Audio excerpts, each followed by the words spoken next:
The Anzac Day March is back this year, but it's going to be much smaller than we are used to. There are going to be no crowds and just 500 veterans. There's going to be a ballot, so sadly thousands of vets will miss out. And this has got some within the defence community fuming. They're asking why events like the Easter Show and Mardi Gras are allowed massive crowds, while Anzac Day is invite only.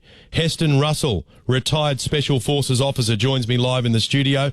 Heston Russell, good morning to you. Good morning, Ben. Thanks for having me on. You're concerned about the double standard? Oh, absolutely. Well, the key thing is here, it's not attacking Mardi Gras or these other events. The due diligence has been put into planning those events. The due diligence has not been put into this Anzac Day parade, and we've gone for the soft, easy option. So just run through what the suggestion is. There'll be 500 people only, and there'll be a ballot system to decide who gets to go along. That means a lot of people don't get to go. A ballot system controlled by the RSL, yes.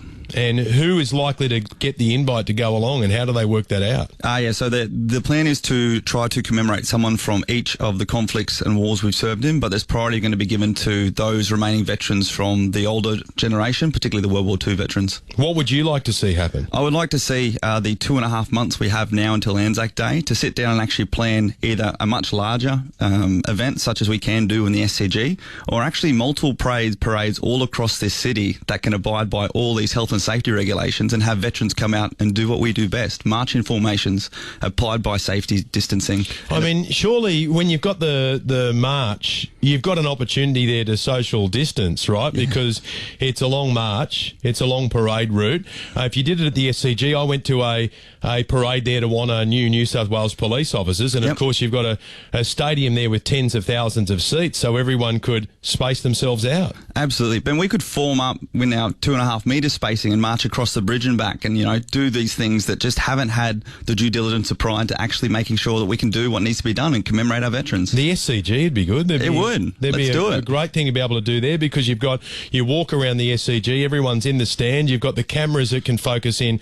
and get the close-up shots, and I don't know, it's made for an event like that. And I know that Tony Shepherd from the SCG Trust, he certainly opened up the SCG to New South Wales Police. So, look, we'll chase the bosses who are making the decisions on that one. If I could just ask you a few other things. Okay. There's this memes page which is on Instagram, and I follow it because I've got an interest in Defence Force matters, and it's called Pineapple Express, and it takes the mickey a little bit out of the defence top brass. Now people who are posting on that page are at risk of being punished. Yeah, Ben, I mean, look, and Defence is really cracking down hard on this, and we're attacking the symptom, not the actual disease. That is, people are unhappy, they're unable to speak out, and there's this culture of suppressing people as opposed to allowing these conversations to occur.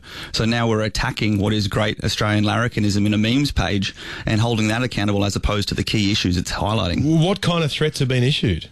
Threats against the people who have been posting on the page or running the page? Yeah, people are actually being charged or actively being sought to be charged under the Defence Force Disciplinary Act, which does have its set regulations. But I mean, this is it. Freedom of speech obviously has its place in the Australian public, and unless there's any security issues that are being expressed on this page, like, why are we doing this? You can follow Pineapple Express on Facebook or Instagram. I certainly have. They're fantastic. Yep. Now, defence bureaucrats have put a Chinese company in charge of storing highly classified information. Top secret documents are stored on servers owned by this British firm Global Switch. It's now part owned by a Chinese company, about 49%. So our contract ran out at the end of last year, but we learned today in the Daily Telegraph it's been extended by about 4 or 5 years. Ben, are you surprised? I mean, we sell Darwin Port off to the Chinese, and now we're holding our top secret classified information offshore. I mean, why any of this is held offshore, not here in Australia, baffles me. The fact that we haven't even researched that a Chinese company owns 49%, unfortunately, actually isn't a surprise, but needs to be fixed. But this is sensitive, classified Defence Force information. Yeah, absolutely. I mean, I don't know what to say. Unfortunately, I'm not surprised. But hey, let's see what the government does from here.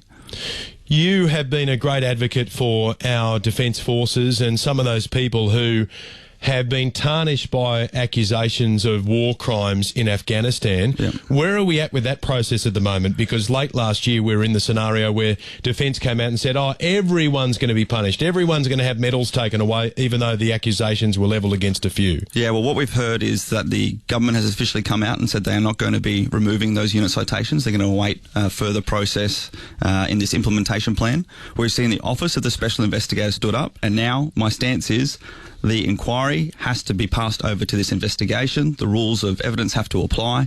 Let's talk once charges have been laid. Leave the families alone. What's the website where people can follow the work you're doing? voiceofaveteran.org. Please get on there, join the conversation. We're also launching our voiceofaveteran.org/March On, which is our campaign to join together and make sure we can celebrate Anzac Day as veterans and as the Australian community together safely. I'll chase the RSL to see what they say about that idea and the SCG idea. Brilliant. Voiceofaveteran.org. Heston Russell, thank you. Thanks so much, Ben. The retired Special